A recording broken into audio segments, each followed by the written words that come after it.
Hey everyone, welcome to week 5. This is just a quick overview of the week like we normally do. The transcript is also on this page, so if you prefer to read rather than hear me talk, feel free to read that transcript. So in our week 5 discussion board, in our readings and our discussions, we'll be further discussing the notion of academic writing as a conversation. And since we are fully into the writing constructs project, I'm reminded that this is also a writing construct in itself, right? It's a way of thinking about writing. This is one that Writing Studies thinks is helpful, but right, I just want to remind you that not all writing constructs necessarily equal myth. They can be helpful or they can be unhelpful. This is one that Writing Studies thinks is helpful, but it is a construct. It's a way of understanding writing. So in addition to this concept, we'll be learning some techniques, some moves, as our textbook calls them, that are fundamental to all genres of academic writing. This is incorporating the ideas of others, giving credit to those others, and distinguishing those ideas that we borrow from our own ideas. Basically, academic writing asks us to do two somewhat tough things at once. It asks us to walk a fine line. On the one hand, we'll learn that all academic writing is social, conversational, that it necessarily builds on the ideas of others, right? One of the titles in our textbook is starting with the ideas of others. The title of our very textbook is called They Say, I Say, necessarily conveying that conversational concept. So how is all writing conversational? Well, for instance, let's say that I wanted to write a paper about gravity, and we could insert anything in the whole world you want to write a paper about. I'm going to choose gravity right here. Let's say I want to write a paper about gravity, but I never mention the ideas of Newton or Einstein or Hawking. I never say, I never address what Newton thought about gravity. It's probably not going to be a very successful paper if I don't mention any of these three titans in the history of the field, right? So if you haven't yet, we'll read a party. It's called the famous parlor metaphor. It's on page, I think it's on page 13 of our readings. Anyway, in Burke's metaphor, in his parlor metaphor, in which he says academic writing is a lot like being at a party, me never mentioning Newton, Einstein, or Hawking is like me kicking down the door, ignoring everything else that anyone has said about gravity, and just yelling ignorantly, "Hey!" putting my fingers in my ears, "Hey, this is what I think about gravity." And if you don't get that metaphor yet, you will when we get further into the when you do the reading and we get to the discussion board. So we can see how insane that would be to do at a party, and it's equally insane in academic writing to say, like, I don't care what Einstein or Newton, or I don't even know what they said, but here's what I think, right? So academic writing, I think we often think of good writing as saying smart things in a vacuum. However, our readings this week are really going to challenge that idea.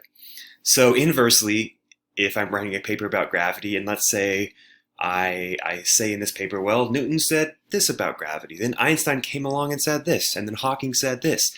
Ultimately, however, where I think Hawking was wrong is here, right? If I do that, that's the equivalent of me listening closely to Burke's conversation. That's me listening to what others have said before me, understanding it, reproducing it, before I then put in my oar, as Burke says, before I say what I have to say. That's the foundation of the title of our textbook, right? They say, I say. Nobody cares what I have to say about gravity unless I can put it into context with what others have said. Of course, in doing so, I'm also showing that I know a lot about the history of gravity, which I do not. I'm just making this up as an example. And I'm also giving myself credibility in that way. So that's the first thing. That's the first tough thing academic writing asks us to do. We don't it doesn't just ask us, hey, what do you think? It asks us, what have others said, and what's your response to what they say? On the other hand, academic genres also demand that we are very clear about showing exactly, and often down to the very page number, where those ideas we are borrowing come from. Of course, a lot of academic writing genres, I'll say all academic writing genres, demand that we're really clear in showing which ideas are our own. That's the they say, or excuse me, which ideas are our own. That's the I say, and which ideas are borrowed. That's of course the they say. It's not enough to bring up what Einstein said in our paper. We need to bring up exactly where he said it and be very clear. Hey, this was Einstein's idea about gravity. It's not mine. So that's why we'll spend time this week reading and discussing how to summarize, how to quote, how to distinguish our ideas from those of others. And lastly, this is a really good opportunity for us to talk about plagiarism. And we're going to talk about it through the lens of a reading called Bad Ideas About Writing. Plagiarism Deserves to Be Punished. So remember, if it comes from that Bad Ideas About Writing book, it's saying that plagiarism actually doesn't deserve to be punished. So I think we'll probably read about plagiarism in a way that you will read about it and discuss it in a way perhaps you've never, which might be fresh to us. And I just want to point out again that that Bad Ideas About Writing text is a really good example, one of a source that we could use if you want to examine a writing construct related to plagiarism or citations or quoting or something like that. That's a good source that you could include in your annotated bibliography. Secondly, it's also a good example of what the writing constructs essay asks us to do, right? This would be a great writing constructs essay because it's examining a really familiar idea that plagiarism is bad and it's easy to avoid and should be punished, and it's looking at it in a more nuanced way and comes to some interesting conclusions.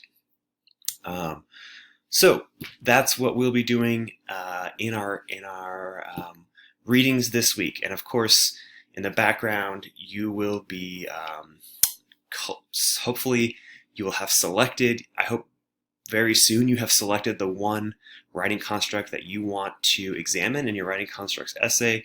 And two, in the background, we'll be conducting research, trying to find at least 3 good sources on that writing construct, which we'll use to complete our annotated bibliography, which will set us up to be really successful in our drafting of the writing construct essay come next week. All right, great luck. Good luck this week. I'm excited to see what you'll have to say on the discussion boards.